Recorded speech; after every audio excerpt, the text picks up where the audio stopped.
નમસ્કાર દર્શક મિત્રો, હું છું અનીશ. અમારી ટીમ આજે પહોંચી છે ઉમરગામ તાલુકાના ભીલાડ ખાતે. ઇલેક્શનનો માહોલ છે. સરપંચની ચૂંટણી અત્યારે ચારે બાજુ ગુંજાઈ રહી છે. ઉમરગામ તાલુકાના 22 સરપંચોની ચૂંટણીનો અત્યારે જંગ ખેલાઈ ગયો છે. ત્યારે ટૂંક સમયમાં ચૂંટણી આવવાની છે. ત્યારે હાલ સરપંચ લોકો પોતાના ટીમ સાથે ડોર ટુ ડોર પ્રચાર કરી રહ્યા છે. ભીલાડની અંદર વાત કરીએ તો પરિવર્તન પેનલ જે ગયા ટર્મમાં પણ જીતીને એ લોકો આવેલા હતા અને બહુ સારા કામ કર્યા હતા. વચમાં થોડાક સમય માટે વહીવટદારનો કાર્યકાળ ચાલુ હતો. તે સમયે પણ કપિલભાઈ જેવા લોકોએ અને રાજેશભાઈ સભ્ય જે હતા જૂના, એ લોકોએ મળીને ભીલાડની અંદર દરેક સમસ્યામાં ખડે પગે રહી અને અધિકારીને સાથે રાખીને કામગીરી કરી હતી. આજે એમની સાથે જોયું બહુ મોટા પ્રમાણમાં અહીંયા ટીમ એમની ઉભેલી છે. લોકો એમની સાથે સાથ સહકાર આપી અને જંગી જીત એમને મળે એ માટે એમનો સાથે સાથ સહકાર આપી રહ્યા છે. આપણે કપિલભાઈની મુલાકાત લઈશું. કપિલભાઈ પાસે જાણશું કે ગઈ વખતે ટર્મમાં તમે જીતીને આવેલા હતા, બહુ સારા કામ કર્યા છે, લોકો વાહ કરી રહ્યા છે, પણ આ વખતે તમારો કોઈ અલગ એજન્ડા છે?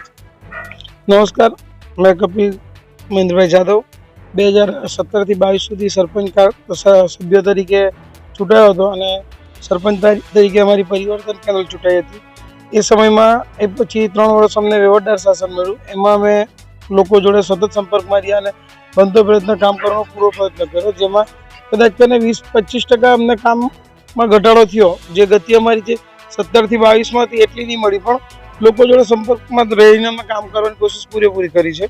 તો અત્યારે જે પરિવર્તન પેનલ જ છે અમારી, અને એ સમયમાં અમે જે અત્યારે નવું મેનિફેસ્ટો બનાવ્યો છે એ જૂના કામ પૂર્ણ કર્યા પછીના કામમાં છે. તો આગામી સમયકાળમાં અમે નરોલી ફાટક પર એન્ટ્રી ગેટ, સ્વાગત ગેટ મૂકવાની ગણતરી છે અમારી, અને નરોલી ભીલાડ ગેસ આધારિત સગડી બનાવવાના, પછી મફત મોક્ષરથ જે ભીલાડ ખાતે તમામને મળે, જે અત્યારે હાલ અમારી પાસે નથી, તો આજુબાજુના ફળિયાથી કે એરિયાથી લાવવા પડે, એના 2500 રૂપિયા પેટે ચૂકવાય છે.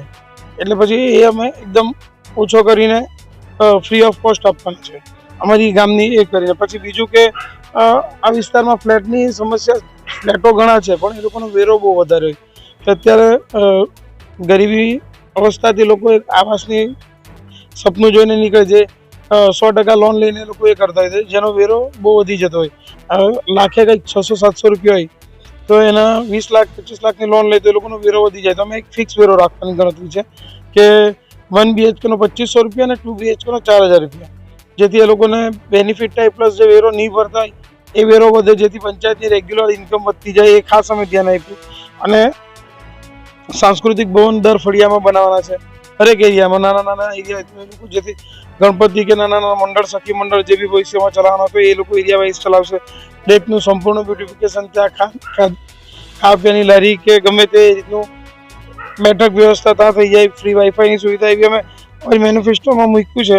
દરેક ફળિયામાં પાણીની ટાંકીને બધું એ રીતના ઘણી ખરી અમે જે 35 અમે અગાઉ જે 2017 થી 22 માં 35 કામો અમે લીધા હતા, એ 35 કામોમાંથી અમે 27-28 કામો 100% પૂર્ણ કર્યા છે, ને એમાં 7-8 કામો બચ્યા. પ્લસ અત્યારે જે મુખ્ય કામો છે 80% કામ થઈ ગયા, પછીના મુખ્ય કામો છે એ બચ્યા છે, જે મોટા હતા એટલે અત્યારે ભીલાડની અંદર હાલમાં નાળાની સમસ્યાના લીધે ટ્રાફિકની બહુ મોટી પ્રોબ્લેમ છે, લોકો બહુ હેરાન થતા છે. આ બાબતે તમારું કઈ આગળનું પ્લાનિંગ કેવું છે? અત્યારે અમે એમ તો 2020-21 માં જે નાળાનું કામ કર્યું છે, જે એકદમ પાકા પાયે કર્યું, લોક ભાગીદારીથી કર્યું, 3 વાર કર્યું, જે લોકોના લોક ભાગીદારીથી અમારા ભીલાડ ગામના તમામ રહેવાસીઓ અમને બહુ સહકાર આપ્યો, ને અમે જાતે મહેનત કરીને એમાં લોકફાળે નાળા 3 વાર બનાવ્યા પણ સક્સેસ નહીં ગયા. પછી સરકારી તંત્રનો ઉપયોગ કર્યો કે 15 થી 20 દિવસ એને બંધ રાખવા કર્યું.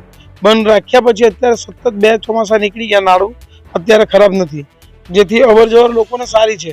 પણ અત્યારે જે રેલવે વાળાએ જે કરી દીધું છે એના પછીનો અત્યારે દિવાળી પછી કામ થશે, જે દિવાળી પછી જ થશે. અત્યારે ચોમાસું સત્ર બેસી ગયું એટલે નહીં થશે, એ ફૂલ સેટ સાથે છે. એટલે એને દિવાળી પરથી કામ ચાલુ કરે તો લગભગ જાન્યુઆરી સુધીમાં કામ ચાલુ પૂર્ણ થઈ જાય ને ડબલ લેન નારું બની જાય, એ અમને 100% ખાતરી છે.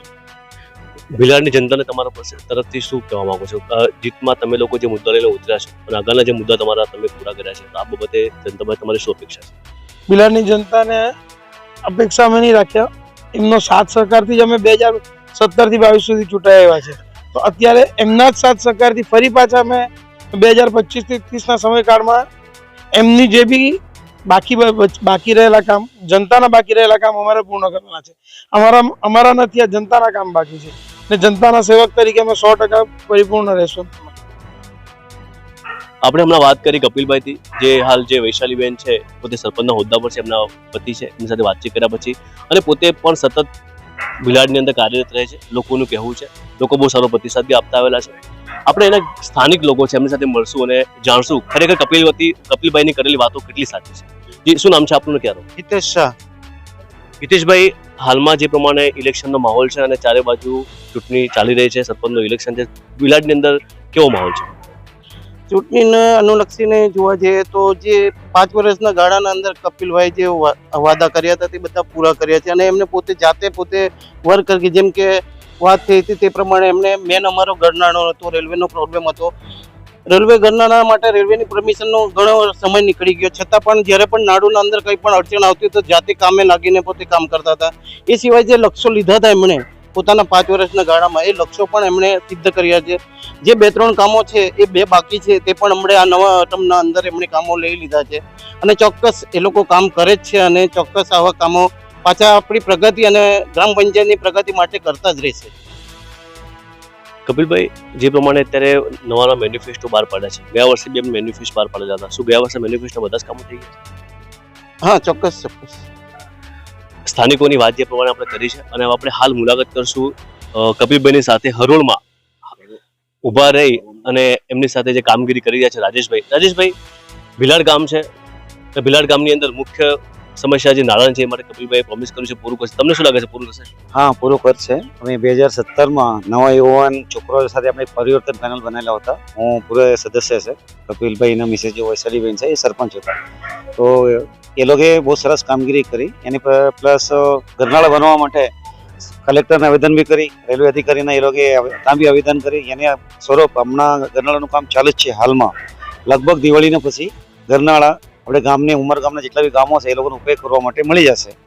અને બીજી વસ્તુ એવું કે પંચાયત હવે જર્જરિત હાલતમાં હતો અમારી, એ પંચાયતને નવીકરણ કરી આજે લોકોના અમે સચિવાલયના રૂપે ભીલાડ ગ્રામ પંચાયત છે અને લોકો બહુ તારીફ બી કરતા છે કે ભાઈ નહીં આ કામ કરેલું છે. એની પછી તળાવનું ઊંડીકરણ કરી લોકોના પાણી પીવા માટેની વ્યવસ્થા માટે એને પછી આરઓ પ્લાન્ટ લગાવ્યા લગભગ 4-5 અને રોડનું બ્લોકનું કામ કરી પર્યાવમાં.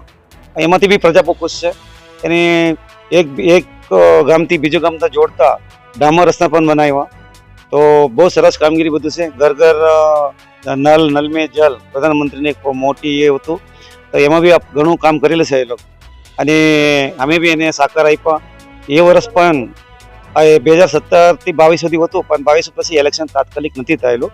3 વર્ષ હતું. 3 વર્ષમાં અમે અમારા પેનલે લોકોને એમ છોડીને નથી ગયા, અમે એ લોકોના હાથે જ હતા અને અમારાથી બનતું જેટલા કામ અમે કરતા આવેલા જ છે. વહીવટદારના શાસનમાં કામ કઈ રીતના રહ્યા હતા, કઈ તકલીફો આપણા વહીવટદાર સામે પડી હતી? હાલમાં તમને શું લાગે છે વહીવટદાર ગયા પછી કામ કેવા થશે?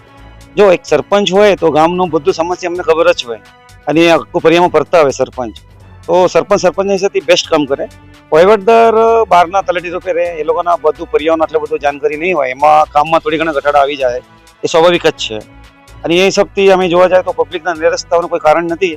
ભરતી અમે 2025માં પરિવર્તન પેનલ રૂપે અમે કામ કરવા માટે તાત્પર્ય છે અને લોકો પણ ભરોસા આપતા જ છે કે ભાઈ તમે આવો, તમે કામ કરેલું છે, તમને વોટ આપશો એમ કરીને. તો અમે ઘણો બધો કોરોના કાળમાં બી અમે એક મોટું કામ કરેલા હતા.